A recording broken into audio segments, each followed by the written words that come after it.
What will happen when you get old and you can't take care of yourself on the land anymore? Will you go to a nursing home? You know, you always make predictions of what you're going to do. You know, it's like all those people that have babies. You know, I'm going to have my baby at home. I'm going to do it in a kiddie pool, and I'm not going to take any drugs, and I'm going to do it with a midwife who has crystals hanging around her neck. You know, everybody makes these sort of predictions of what they're going to do. And then when they actually get to the point where they have this like shrieking, ugly, red-faced mass trying to come out of their vagina, and they're screaming from pain, then they say, well, you know, give me the drugs and take me to the hospital and, you know, do something medical to me in a room that's really bright with no kiddie pool in sight. And I know the you know, odd exception to that, but for the most part that's the case. And so, you know, I can make out all sorts of predictions about what I'm going to do when I'm that old, if I manage to survive, you know, until that old. And it may well mean nothing. Like, I can't even picture what it would mean to be that feeble. You know, I've got my arm now that kind of bothers me or whatever. It's like, what's that going to look like in 20 years? So, well, the arm's kind of crippled up. I can't really straighten it out anymore. I can still get around. You know, like it might be something like that. You know? But I think, you know, as a philosophical construction, I guess, what I would say about that now is that when I can't take care of myself any longer, then perhaps it's time to move on. Like there's, you know, life is a wonderful thing for me, I think for others, but it's not if your life is a misery. And death is not that. I don't think it's that bad a thing. You know, we're sort of a non-death culture, or whatever, at any expense. I don't care if you have a terrible way of living, and I don't care if you have a really low quality of life, but you know, I don't want you to die. Say, well, I care if I have a low quality of life. I'd rather have a higher quality of life or death. Death is not that bad a thing. Even though I see it as a final thing, I don't really have like a kind of an Anglo-Saxon heaven I'm going to run off to or whatever. So would you kill yourself? Like a Hunter S. Thompson kind of thing. So I guess we're presuming that, you know, I'm in a really miserable circumstance or something. Because I don't think it'd be necessary to kill myself. Like, surely if I couldn't take care of myself, then it would happen naturally. I would eat less or whatever, and kind of that tea and toast syndrome in the UK, you know, end up with premature dementia, which I may well have anyway already, so. But, and then, you know, you deteriorate. You know, they find those people all the time, those kind of crazy cat ladies or whatever, or those grizzled old men living in the woods, you know, and, well, all they eat is oatmeal, and they're not healthy, and well, I say, well, that's their own choice, and that's totally fine. If they're not happy with that, then, you know, we can perhaps help them, but if that's what they insist makes them happy, then why not? They're not harming anyone. It seems to me that would be more the criteria. So no, I think there wouldn't be any reason to off myself. Like, the world can take care of me. It's on its own.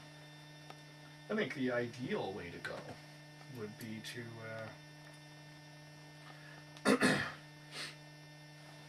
be, you know, whatever, wander around in my land or whatever, and to, you know, break a hip, kind of like old people do or whatever, and fall down and go into shock in the first night or so, and slipping in and out of, like, reminisce, nonsense, you know, and fantasy and dream, and then be dead. And then the body lies there, and animals come along and chew, and probably a lot of flies. I see a lot of flies around dead bodies here. And so, you know, they do their thing or whatever, and then when the bones get scattered, you know, maybe it horrifies some child or whatever that's out wandering around in the woods and comes across the body, and that'd be kind of fun, I think. And, Mom, Dad, look what I found. You put that right back where you got it. But you can't. You know, once that decision was made by your parents years ago, there's no putting things back where you got them. yeah, as her friend Biss says, no one here gets out alive. And so, no, it's not the worst thing in the world. I think that'd be a really nice way to die. I guess it's not everyone's vision of a wonderful way to die. I don't know, there was a guy I knew that said he wanted to die in his sleep.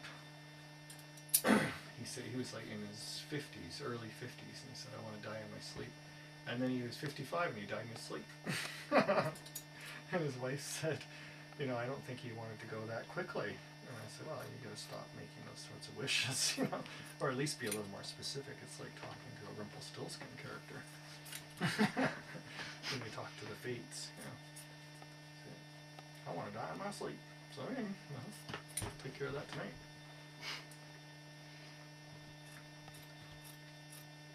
But, you know, death is always kind of nasty and miserable, I think.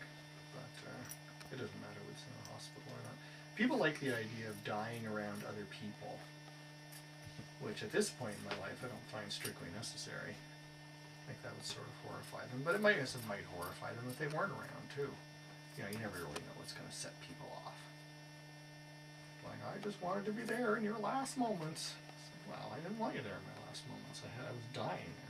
Stuff to do, and it wasn't about you. Oh, that really answers that question. There we go.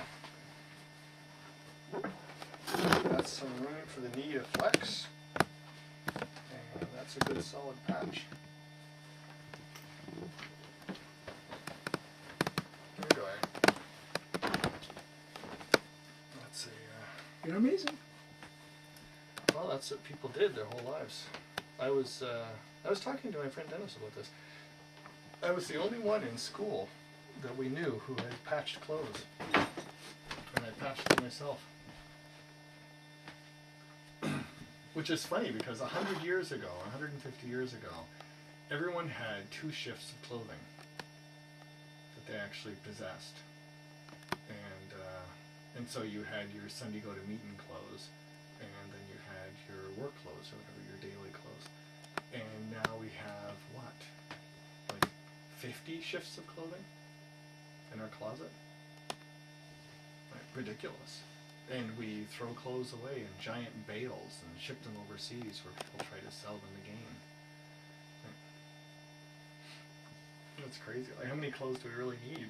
I get a lot of my clothes from friends of mine that are just cast-offs of theirs that are headed to the dumpster.